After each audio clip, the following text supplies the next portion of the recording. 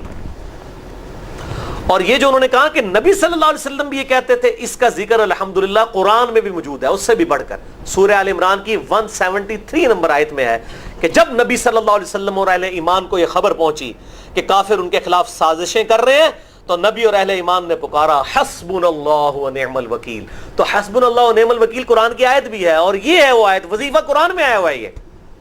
آل عمران 173 اور صحیح بخاری 4563۔ اور مجھے بڑا وجد آیا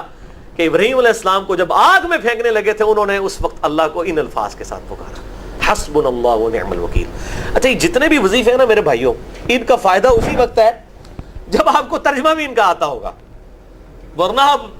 روزانہ جتنی مرضی تسبیحیں کھینچتے رہے کوئی فرق نہیں پڑے گا۔ اس لیے میرا ایک پرسنل مشورہ ہے کہ جب بھی یہ وظیفے پڑھیں نا آپ، اردو ترجمہ بے شک آتا بھی ہونا، ایک دفعہ اپنی زبان میں اس کو ریپیٹ کریں، یعنی آپ پڑھیں حسبنا اللہ و نعم الوکیل، میں نے اللہ ہی پر بھروسہ کیا اور وہی بہتر کارساز ہے۔ آپ دیکھیں یہ صوت القرآن چینل میں جب وہ عربی چل رہی ہوتی ہے، جیسے ہی وہ مراج الدین خان کا ترجمہ شروع ہوتا ہے نا، کیسے کب کبھی طاری ہو جاتی ہے، کیونکہ ہماری زبان میں بات ہو رہی ہوتی ہے نا، عربی ایویں تو نہیں قیام اللیل میں رو رہے ہوتے، ان کی زبان میں بات ہو رہی ہوتی ہے، اپنی زبان کا اثر ہوتا ہے۔ اسی طریقے سے آپ لا الہ الا انت سبحانک انی کنت من الظالمین، یا حسبنا اللہ و نعم الوکیل، یا حی یا قیوم برحمتک استغیث، جو بھی وظیفے پڑھیں نا، ایک دفعہ ان وظیفوں کو جب آپ الگ سے دعا مانگ رہے ہوں، اس وقت اس کو آپ اپنی زبان میں بھی دہرائیں۔ اور اس کے لیے کوئی تسبیح نہیں کھینچنے کی ضرورت کہ آپ نے اتنے 100 دفعہ پڑھنا ہے، تسبیح تو ویسے ٹھیک ہے، وہ آپ استعمال کر سکتے ہیں، لیکن آپ چلتے پھرتے اٹھتے بیٹھتے ہر وقت جس حالت میں بھی، اور صحیح مسلم میں حدیث ہے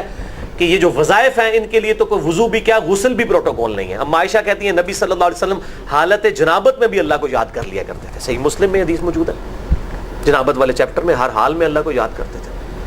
اور جو قرآن میں بھی دعائیں یا اذکار آئی ہیں نا، جب آپ حالت جنابت میں بھی اس کو کریں گے نا تو اس پہ قرآن کا حکم نہیں لگے گا۔